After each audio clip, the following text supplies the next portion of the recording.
El Titanic zarpó con un incendio activo en una de sus carboneras. El fuego había comenzado días antes de la salida y se mantuvo encendido durante gran parte del viaje. La tripulación intentó controlarlo sin alarmar a los pasajeros, pero algunos historiadores creen que el calor pudo debilitar parte del casco.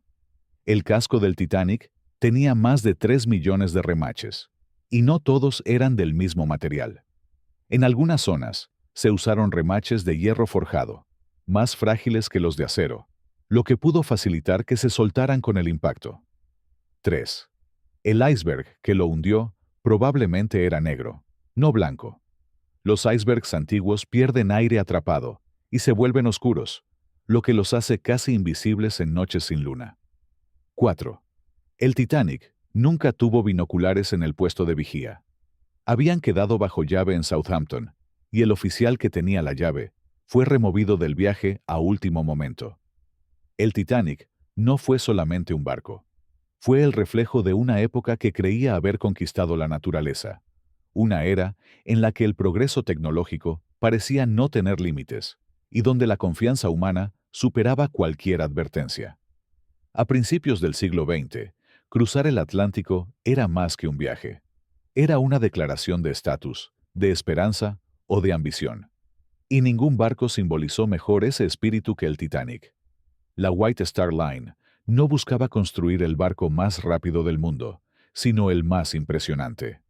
El Titanic debía ser una obra flotante de ingeniería, lujo y poder. Desde su concepción, fue pensado como una demostración de grandeza.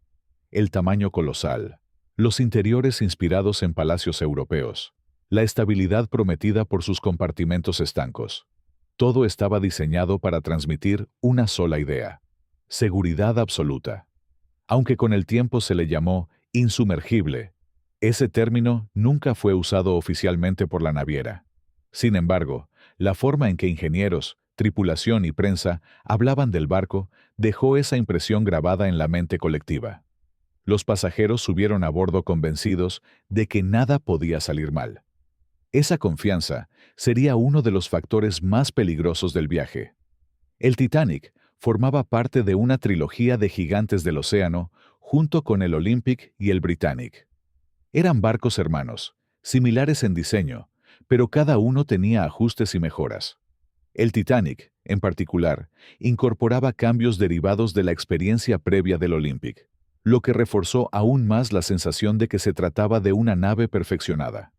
El día de su partida, el Titanic no solo transportaba personas, sino historias completas. A bordo viajaban millonarios, empresarios, artistas, familias enteras y cientos de inmigrantes que veían en ese barco el primer paso hacia una nueva vida. Para los pasajeros de primera clase, el Titanic era un hotel flotante de lujo extremo. Para los de tercera, era una oportunidad sin precedentes de cruzar el océano con dignidad. Las diferencias sociales, sin embargo, eran evidentes. Aunque la tercera clase ofrecía mejores condiciones que otros barcos, seguía estando separada del resto. Pasillos, puertas y normas mantenían las jerarquías incluso en alta mar. Nadie imaginaba que esas divisiones influirían en la supervivencia. El capitán Edward John Smith era un hombre experimentado, respetado y cercano al retiro. Para muchos, su presencia al mando era sinónimo de seguridad total. El viaje transcurría con normalidad hasta la noche del 14 de abril de 1912.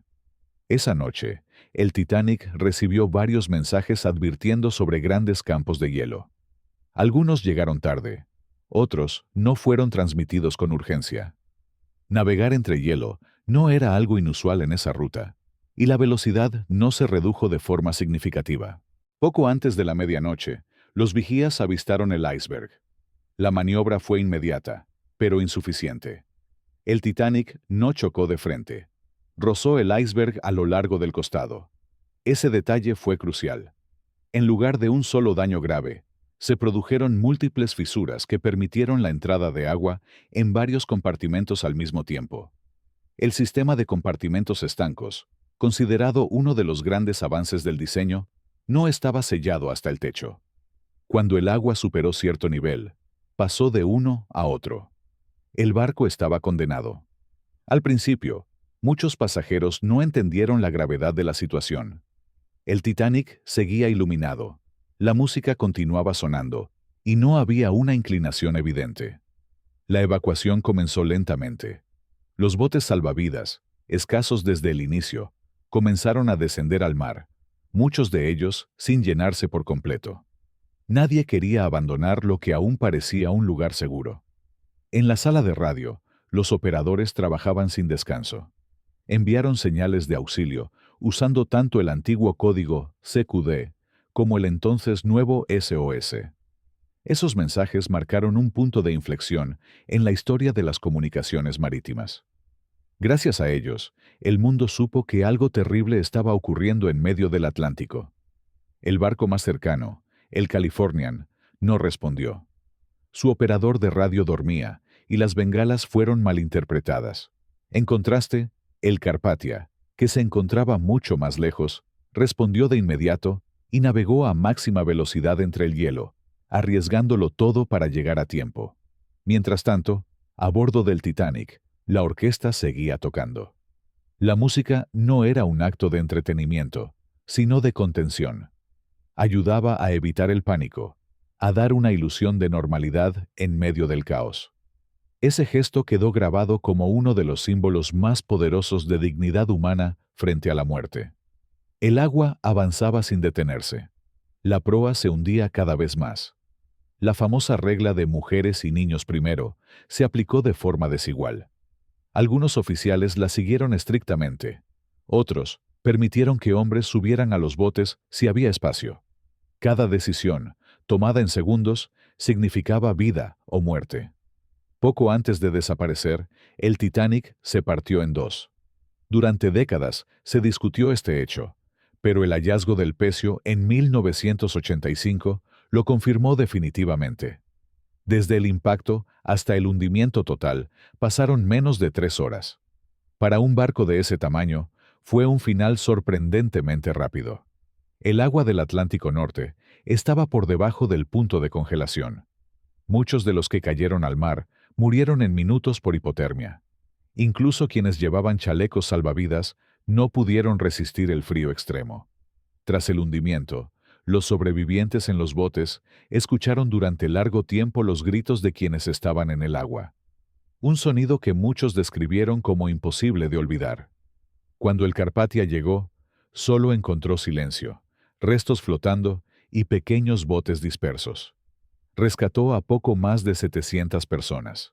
Más de 1.500 habían perdido la vida. Durante décadas, el Titanic permaneció perdido en la oscuridad del océano. No fue localizado hasta 1985, a casi 4 kilómetros de profundidad. El barco yacía dividido en dos grandes secciones, rodeado de miles de objetos personales que contaban historias silenciosas. El pecio comenzó a deteriorarse lentamente.